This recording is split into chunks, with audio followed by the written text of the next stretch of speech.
Today I want to introduce you to Joe Colangelo of Boxcar, who has started a business that truly made me say, now why didn't I think of that? Joe, tell us what Boxcar does.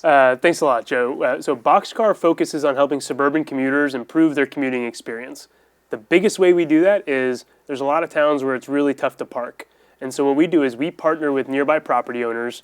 Picture like the church that only needs their parking Monday through or on Saturdays and Sundays. Right. We let those property owners rent it out to commuters. So commuters can download our app and in over 40 towns reserve parking right next to the train station for just a couple dollars a day. You even started it in your own driveway, did you? That's right. So the first time the Boxcar ever parked a car was I rented out my driveway for $1 a day in Cranford, New Jersey. For a joke, or did you have a business idea in mind? I had this idea. This was when I grew up in Cranford, New Jersey, and there were 270 people on the commuter parking wait list. Right. And when I moved back after 12 years away, there were still 270 people on the commuter parking wait list. And I said, this is an easy problem to solve because there's a church nearby with an empty parking lot. There's a funeral home. But before I start this, I'm going to test it out on my own driveway to see if I can do it, then maybe other people will be willing to as well. So tell us, how did you test it? Where'd you put the ad? What did you do? I handed out flyers on the train station platform, and that is still what we do today. So, our audience, once we find parking spots, they're right there on the train station platform. They're getting dropped off by their significant others, they're walking, they're biking, they're taking an Uber, and then they're getting on the train.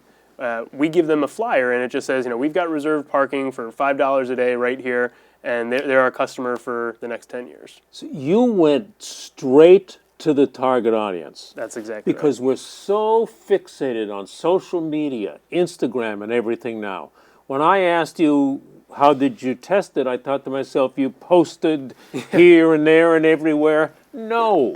Nope, you not at all. You went to the train station, dummy. Exactly. That's why you're the businessman. There's a lot of companies that have tried to do this, and it's not necessarily a software problem, right? The problem is you have to convince property owners, like the pastor of a church, he's got to be protective of his flock, his property, and he spent the last 20 years getting people to not park on his property. And here we come and we say, we want you to have people park on your property. And he's like, get out of here. So first off, what we have to do is convince him that this is safe. So we've got insurance, we've got the ability to turn off on a big funeral day, whenever they need the lot, they turn the spots off. And on the other hand, we need to convince people that they can park in this church. And so as much as you want to think that this is a technology company, at the end of the day, if we're not willing to hit the pavement and spend long hours with church operators, it's not going to work. Are you able to leverage the idea to be profitable because it takes so long to explain it and reassure the driveway or parking lot owner and the parker? So that's a great point. So when we get a new property and we fill it up, it's not a huge moneymaker, right? If we're paying the church $1,500 a month, and all of our property owners, we give them 75% of the money that we bring in. So the church makes money, we take 25%. Over time, it does add up. What we found is that with the software and the other things that we've built and the operations team, we opened up a couple properties in California recently without ever going there. And we have people parking there, and that is with social media and other advertising that we're bringing those people in. But at the same time, we never had to go to California, and so we see this scaling really quickly in the next year. That's great. So how does it go? Tell us how you convince the pastor or minister. Does it take you one or two meetings or a half hour, and do you close by saying, just give it a try? Tell us how you get Sometimes we walk into a church and they say, that's great. They sign a physical copy of the contract. When it's a Catholic church, we have to go get the bishop to sign it. So you can imagine that's a bit of a bigger sell. At the end of the day, we try to keep it between 4 and 6 weeks, and 90% of our sales end up happening in that 4 to 6 week period. A 4 to 6 week sales close. From initial conversation. And so interest. that means 2 or 3 meetings maybe, right? It's That's usually correct. not the first call. Sometimes it might be, but 4 to 6 weeks. It's a phone call, and then interest, and then 1 or 2 meetings. I want to come over and talk to you. Yeah. You set up an appointment. You don't just knock. No, oftentimes we talk to the town first. We say, here's what we're doing. We think it's going to help you unlock commuter parking at zero cost to the town.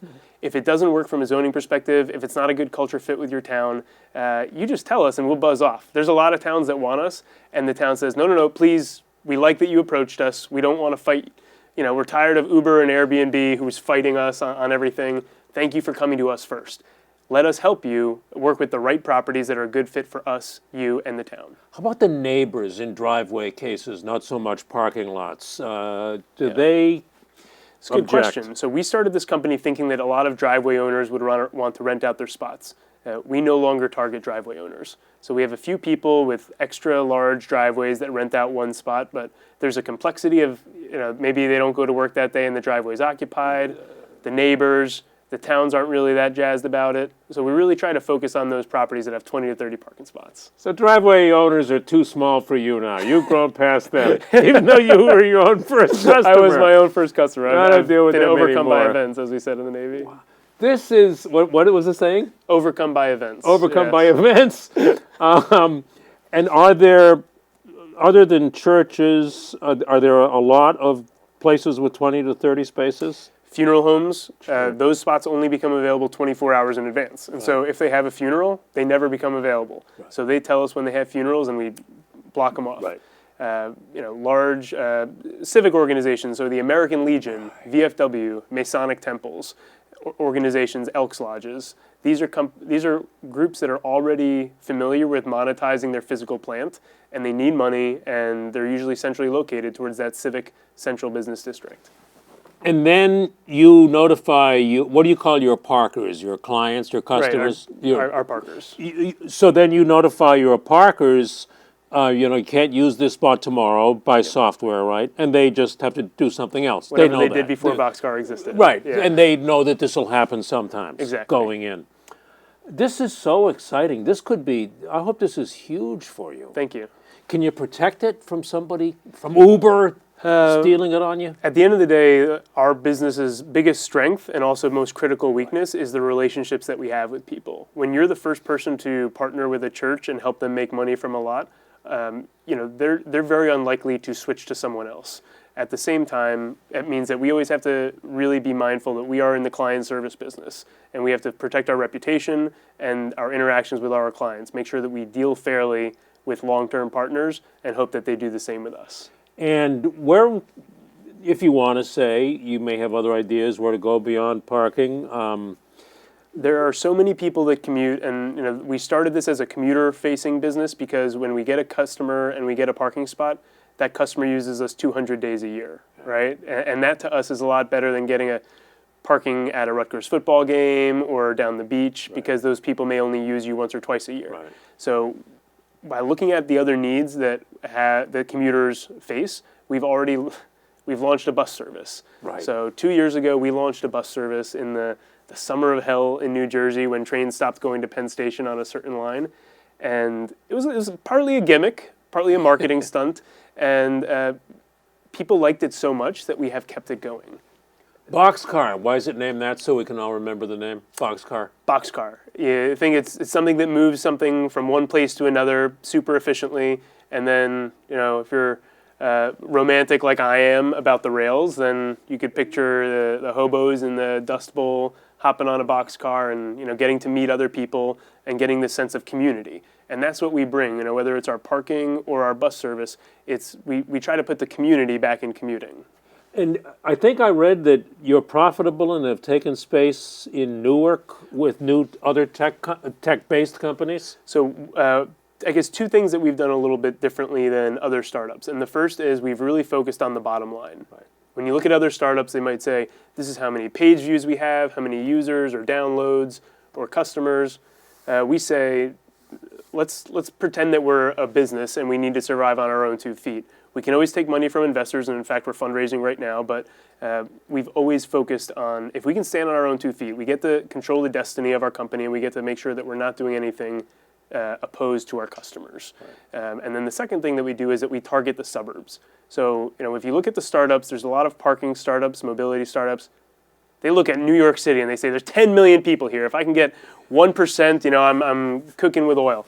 And we target these towns and we say, there's 20,000 people in this town. We're going to develop a customized solution because nobody in the tech community is looking at improving this 20,000 person town's mobility.